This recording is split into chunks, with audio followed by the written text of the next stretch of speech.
So, do you want to see a Ryan Kona gameplay or no? Huh? Uno. Or no? Uno. Or no? Uno.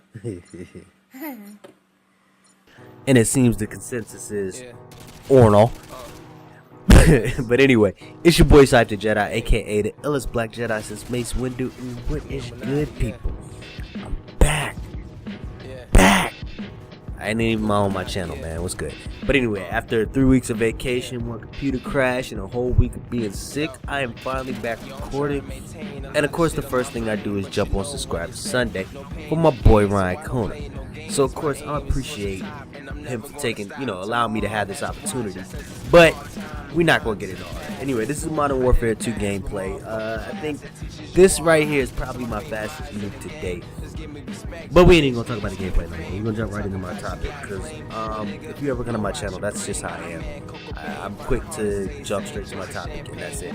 So the topic I chose just for Ryan's channel is life-changing experiences, whether it be life or death or just something as simple as graduating from high school. Everybody goes through a life-changing situation, and I want to talk about the one I remembered about because I was talking to Laker on my way back home, driving back from Maryland to Florida, and this made me realize how much I've changed since it. And it actually was two situations in one. So the first situation is as of February, my daughter's 3, and I missed kind of the first year of her life, never got a chance to see her. So while I was in tech school for the Air Force, I actually went back home to see her for the first time, and just seeing and participating in a life that you helped create changes your whole outlook on everything. You no longer live just you, because you now have another life that is yours to take care of. So that was just it. And it was Thanksgiving break. I spent from Thursday to Sunday there. We hung out. It was fun. I enjoyed it.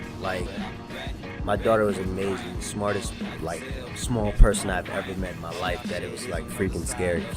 But on my way back, because I had to return, on my way back from where I was in Texas, I hit up my homeboy. I was like, you going back to the base? He was like, yeah.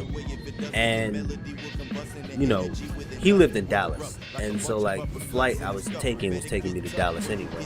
So he's like, he'll pick me up and we'll roll back together, and we'll get back with plenty of time, no worries. So he picks me up at the airport. We're driving back. I'm exhausted because I barely slept the whole weekend, and then connecting flight all the way to Dallas was not fun. So I'm about to zone out, but I look over at him, and he starts looking like he's about to zone out. I'm sitting there yo, bro, you good? He's like, yeah, I'm good. So I decided at this point, because I did kind of take a small nap on the plane, I'm fine, let me stay up and watch this guy. So a couple exits go by, I'm constantly bro, you look like you about to doze off. So after a minute, I'm just yo, let me drive, because I want to make it back to base in one piece. And he's like, no, I'm good. Alright, a couple exits, he's still looking like he's ready to doze. I'm like, nah, just give me the whip. He's like, alright, next exit. So, he drives for a little bit, and I'm keeping my eye on him. And at this point, he's stayed awake for a couple exits. So I'm like, you good? He's like, yeah, I got it now.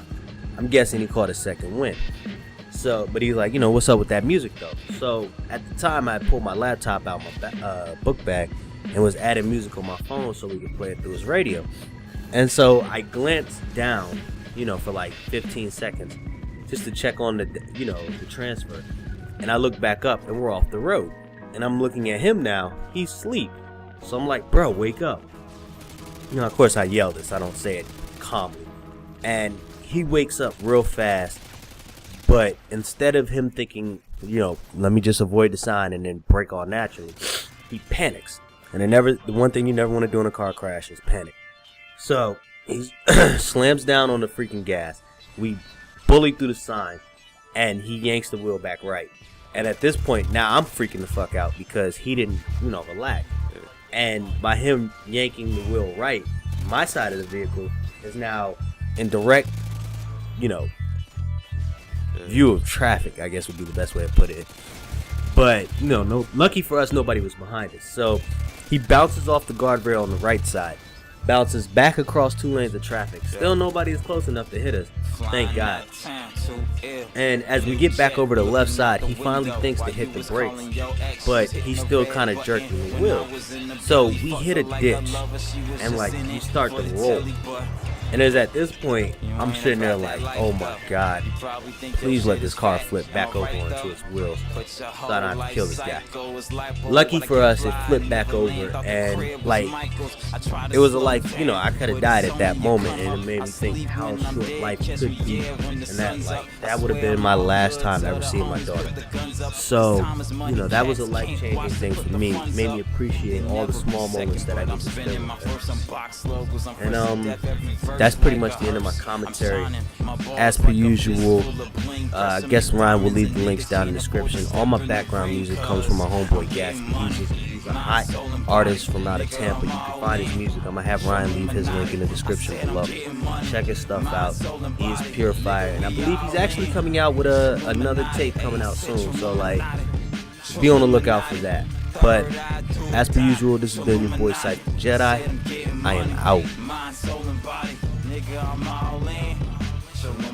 Stomping on your ground, Illuminati with the sound. Well, we bodied everybody, so we'll see who's underground. I lay my conscience down, right next to my cockiness. You asses on your poppin' shit with futures looking ominous. I'll show you who's predominant. We ain't got no equals, we be going through these peoples. Keep them on some pins and needles, it's that shit you never